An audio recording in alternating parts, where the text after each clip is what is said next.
I 11 can't do this seconds. anymore. That was all it took to destroy Why does it 5 hurt years so of love. much? The video was only 11 seconds long.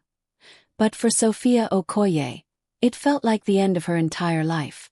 Before we begin, subscribe to the channel, like this video, and comment your city below so I can see how far this story travels. Now listen carefully. Because this isn't just a story about betrayal. It's a story about a woman who lost everything and found herself in the ruins. The message came at exactly 11:47 p.m. on a Tuesday night. Sophia was in her apartment bathroom, brushing off her skincare before bed when her phone buzzed on the counter. She smiled immediately when she saw the sender's name. Dee's, her best friend. Her maid of honor. The woman who had stood beside her through almost every important moment of her adult life. Sophia thought it was probably another wedding update. Maybe a voice note about the florist or a funny complaint about bridesmaid dresses. Her wedding was only 7 days away. 7. She opened the message smiling. The video loaded slowly. First it looked harmless. Hotel room. Warm amber lights. Champagne on the nightstand. 2 glasses already poured. Then the camera shifted slightly. And Sophia stopped breathing. There he was, Emeka, her fiancé. The man she had loved for 5 years. The man she was supposed to marry in 1 week. His shirt was half unbuttoned. His hands resting comfortably around another woman's waist. Not just any woman, Dee's. Sophia's stomach dropped so violently she grabbed the sink to steady herself. Dee's was laughing softly in the video. Her fingers tangled inside Emeka's shirt like they belonged there. Like this wasn't new. Like this had happened before. Like Sophia had never existed at all. Then the video ended. Silence, complete silence. Sophia stared at the cracked reflection of herself in the bathroom mirror, but somehow she no longer recognized the woman standing there. She expected tears. Screaming, something dramatic. But heartbreak didn't arrive like an explosion. It arrived like drowning. Slow, quiet, merciless. Her hands went numb. The phone slipped from her fingers and smashed against the marble floor, a crack running across the screen. Still, she barely reacted. Because something inside her had shattered louder than glass ever could.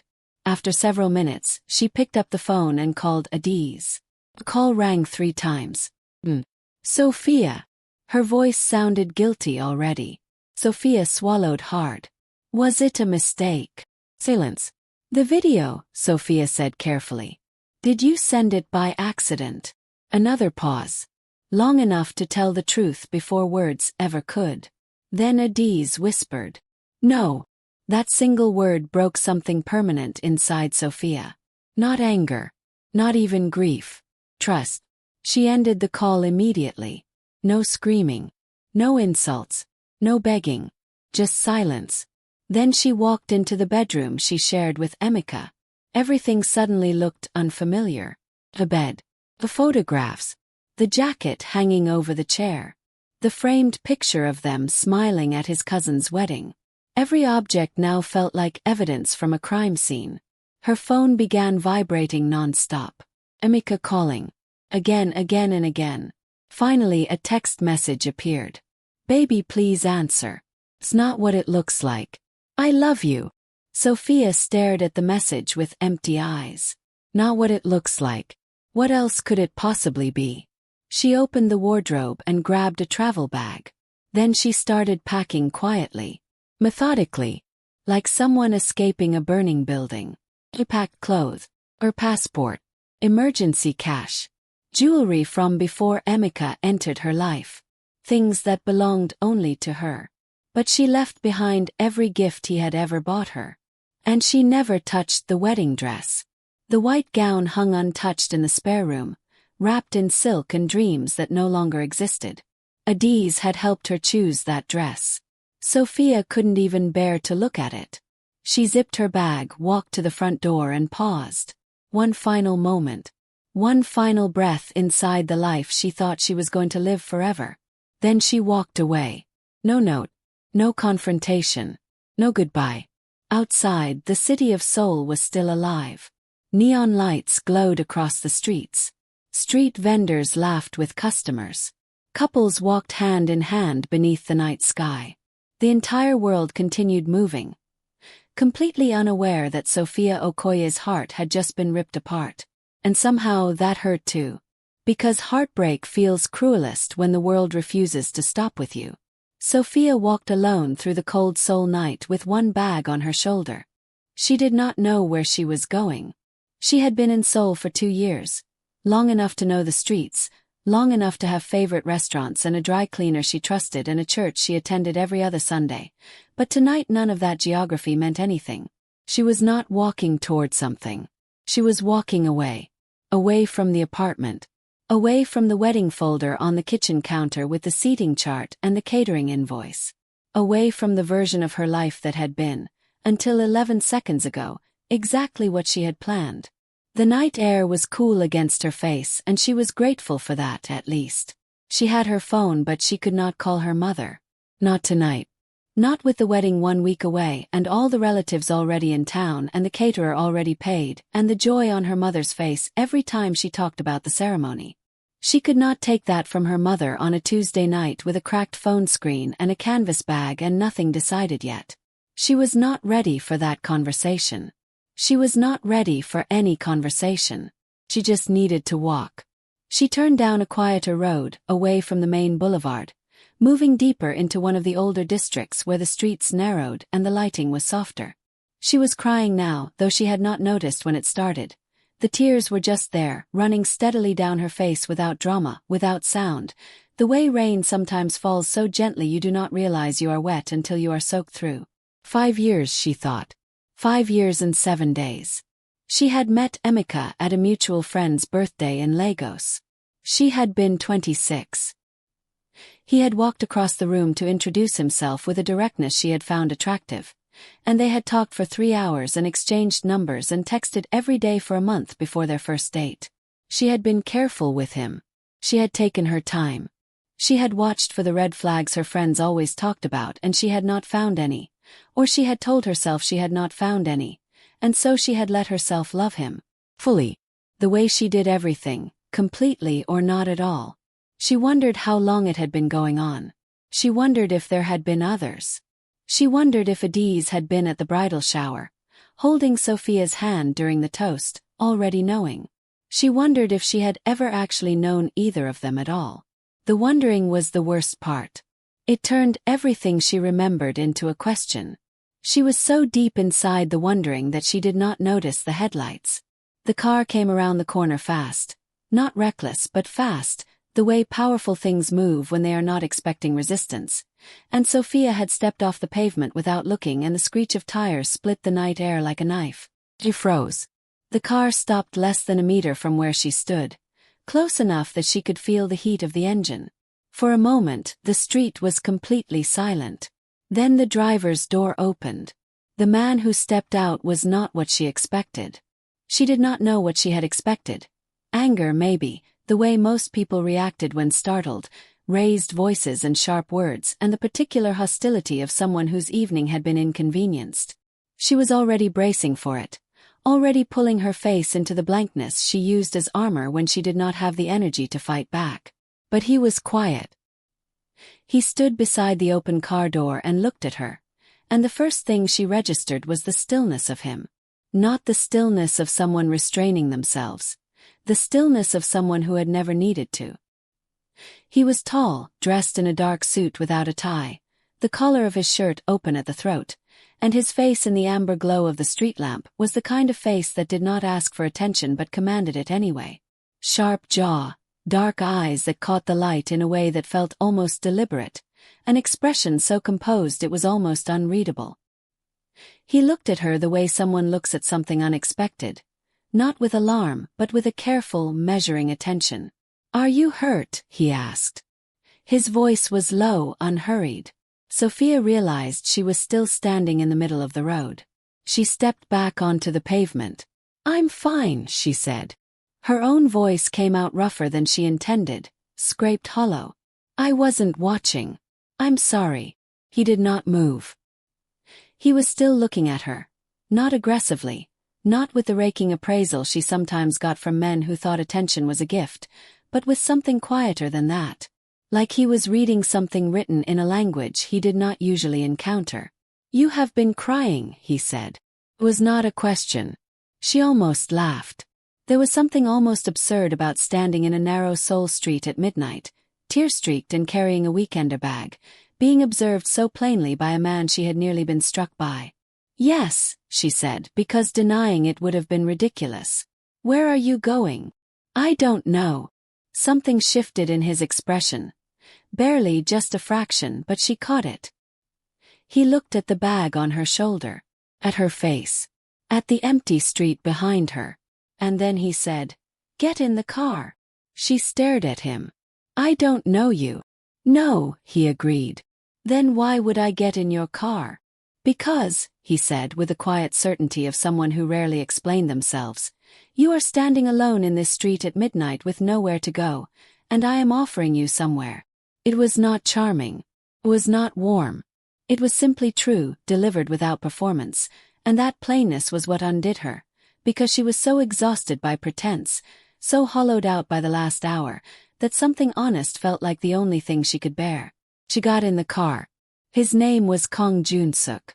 She learned this not because he introduced himself but because, 10 minutes into the drive, his phone rang through the car speakers and the name on the dashboard display read simply, Chairman Kang.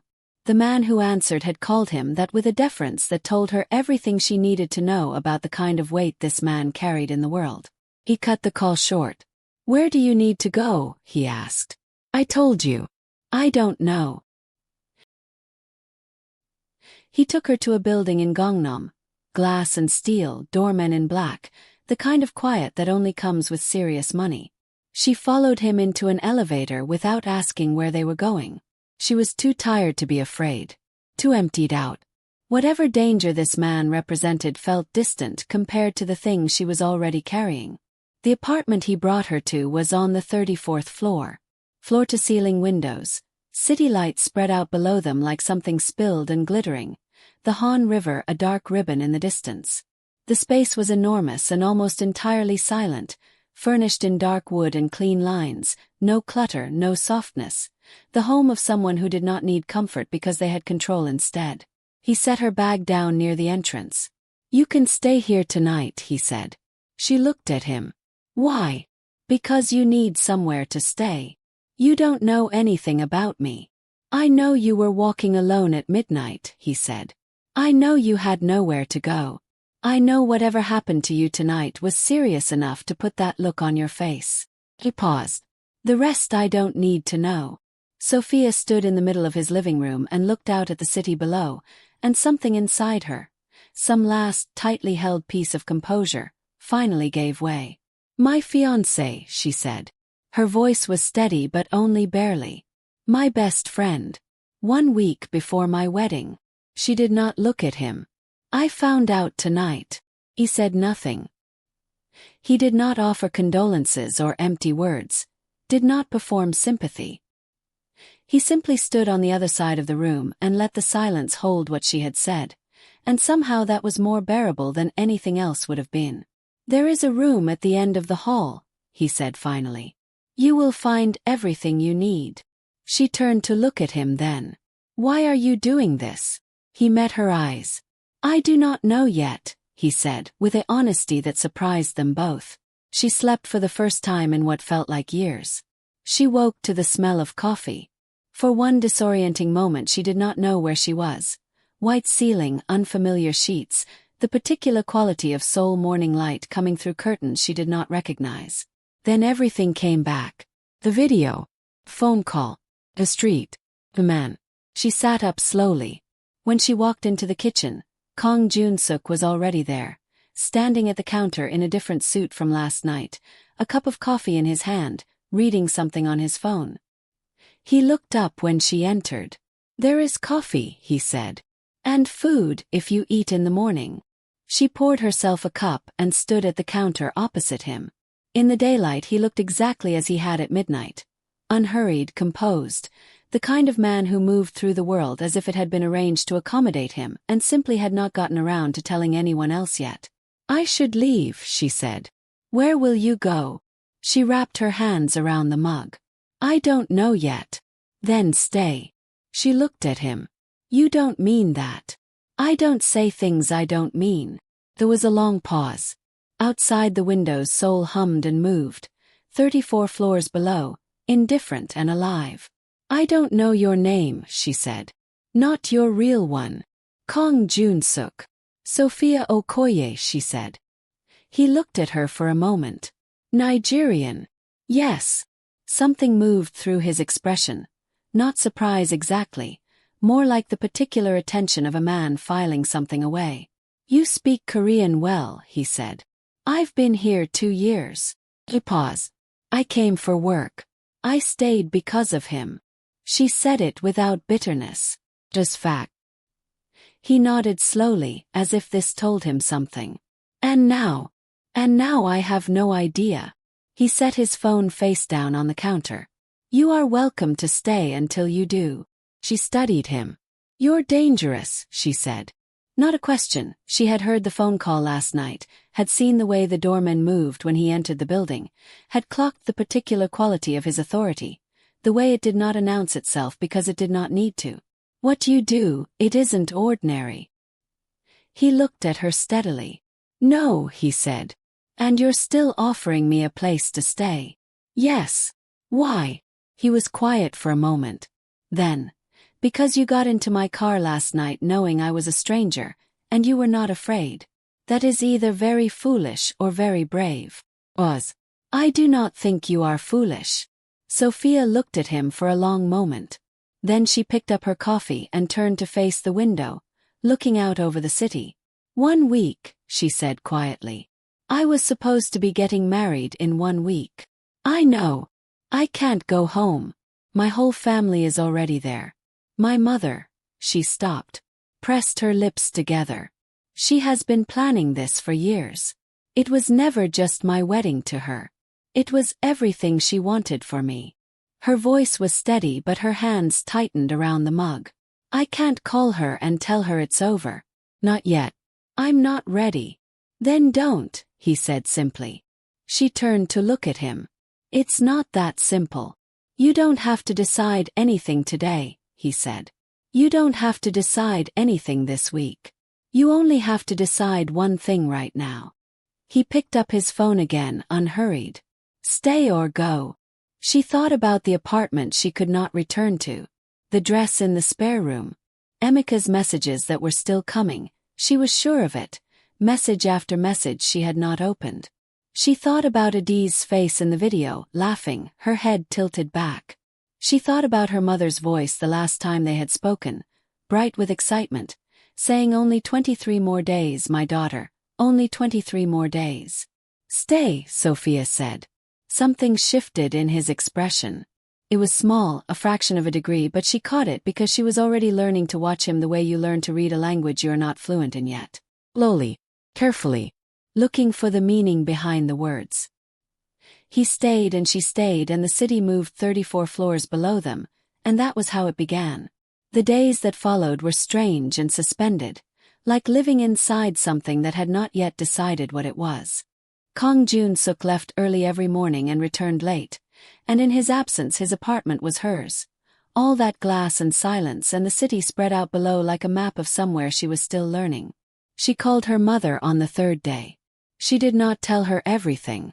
She said only that there had been a complication, that the wedding would need to be postponed, that she was safe and she would explain when she was ready. Her mother's silence on the other end of the line was the kind that contained a universe of questions, but she did not push.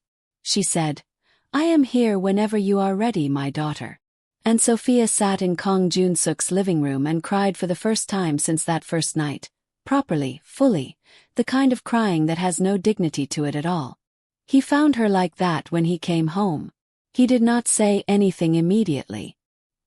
He set down whatever he was carrying and crossed the room and sat on the couch at a careful distance from her. Not crowding, not retreating, just present. After a while he said, Did something happen? I called my mother, she said, wiping her face with the back of her hand. I didn't tell her everything. I told her the wedding was postponed. She laughed, a short, broken sound. She didn't ask why. She just said she was there. She's always like that. She never pushes. I don't deserve her. You do, he said. She looked at him. You don't know me well enough to say that. I know what I've seen, he said. In 6 days, I have not heard you say one bitter word about the people who hurt you. You have not raged. You have not broken things. You have only been grieving. He looked at her steadily. That is not weakness. That is a kind of strength most people do not have. Sophia was quiet for a moment. Outside, rain had begun to fall against the windows, soft and insistent. What is it that you do? She asked. Really? He did not look away. I run an organization, he said. We operate in parts of Seoul that the law does not reach efficiently. We provide certain services. We maintain certain orders. He paused. I am not a good man in the way the word is usually meant. But you brought me in from the street, she said. Yes. Why? He was quiet for a long moment. Because you reminded me, he said slowly, of something I had not thought about in a long time. What? He did not answer directly. Instead he said, my mother was a woman who refused to be broken by things that would have broken anyone else. She had a way of carrying pain without letting it change the shape of who she was. He paused. You have that. Sophia looked at him for a long time. The rain ran down the glass. The city glittered below. You're not what I expected, she said. What did you expect? Someone colder. Something moved at the corner of his mouth. Not quite a smile but adjacent to one. Give it time, he said. But she did not find him colder with time. She found him more. Over the following days, the distance between them shifted in increments so small she almost did not notice them. The way he began to ask her opinion on small things, what to eat, which route the driver should take, whether she thought the rain would clear by evening. The way she began to wait, without admitting it to herself, for the sound of the elevator that meant he was home. The way conversations that had started as brief and practical grew longer and then stayed long, stretching into the late hours while the city slept below them and neither of them moved to end it. She told him about Lagos, about growing up in a house full of noise and aunties and the particular chaos of a large Nigerian family where everyone had an opinion about everything and love was expressed through food and argument in equal measure. He listened without interrupting, which she was learning was simply how he was. He did not fill silence for the sake of filling it, did not offer reactions on cue. He listened the way someone listens when they are actually hearing you. She told him about her work. She was a financial analyst at a Seoul firm, a job she had fought hard for, a career she had built entirely on her own terms, and she had been proud of it in the quiet way she was proud of most things privately without performance. She told him that Emeka had never quite understood why it mattered to her so much, why she did not simply do less, pull back, let him take care of things. She told him that she had loved Emeka but that there had always been, at the edges of it, a friction she could never fully name. He wanted you smaller, Kang Joon-seok said. She blinked. What? What you're describing, he said. A man who could not understand why your work mattered to you. Who suggested you do less. He wanted you smaller than you are. He said it without judgment, simply as observation. Some men are like that. They want a woman's brightness but not her fire. Sophia was quiet for a moment. That's a very precise thing to say. It is accurate. Yes, she said softly. It is.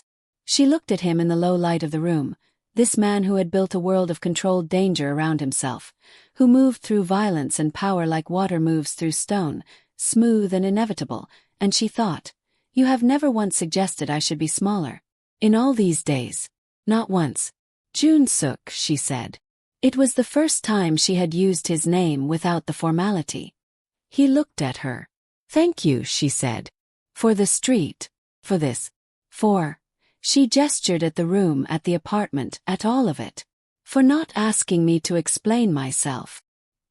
He held her gaze for a long moment. You do not need to thank me, he said. I want to. Something in his expression shifted. Finally, fully. And she saw it, the thing he kept behind that composure, the thing that was not cold at all but only very carefully guarded. He looked at her the way the city looked at night, like something vast and lit from within and not entirely safe but breathtaking in its own right. Sophia, he said, and her name in his mouth sounded like a decision. Yes, she said. He reached across the small distance between them on the couch and his hand covered hers, warm and deliberate, and neither of them moved for a long moment. The rain had stopped. The city glittered.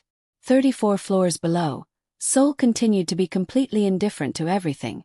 And he was dangerous. She knew that. She had known it from the first night, had catalogued it clearly and without illusion. The men who moved through his world like shadows, the phone calls he stepped away to take, the particular quality of the authority people brought to him, careful and absolute. She was not naive about what he was. But she had also seen him sit with her grief without flinching. She had seen him speak truth without dressing it up. She had seen him move through the world with a sureness that never needed to wound anyone who was not already a threat. And she had felt, in all the days of this impossible suspension, more seen and more herself than she had in 5 years of loving a man who wanted her grateful and manageable. She was not over what had happened. The wound was real and it would take time, real time. And there were still calls she needed to make and truths she needed to speak and a life she needed to rebuild from the ground up.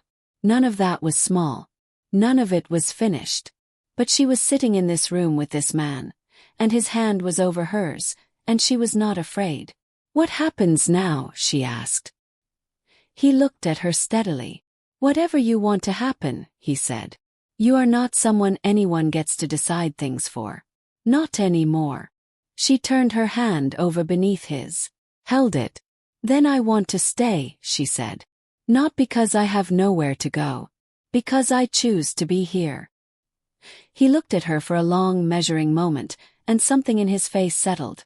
Not softened exactly because he was not a soft man, but settled, the way something settles when it finds the place it was always meant to rest. Then stay, he said. And she did. 3 weeks later, in a quiet room with only 2 witnesses. His lawyer and her, Sophia Okoye, wearing not white silk but a deep burgundy dress she had chosen herself that morning. Kang Joon-seok signed a document that made her his wife. Not because of tradition or family expectation or 5 years of careful planning. Because he had looked at a woman standing broken in a midnight street and seen, beneath the grief, something that did not break. And she had looked at a dangerous, controlled, quietly extraordinary man and seen, beneath the stillness, something that did not lie. It was not the wedding she had planned. It was the one she had earned. Outside the building, Seoul moved and breathed and glittered, utterly indifferent as always, and above it all, 34 floors up, Sophia Okoye looked at the city that had taken everything from her and given her something she had not known she needed, and she did not grieve what was lost. She was already becoming what came next.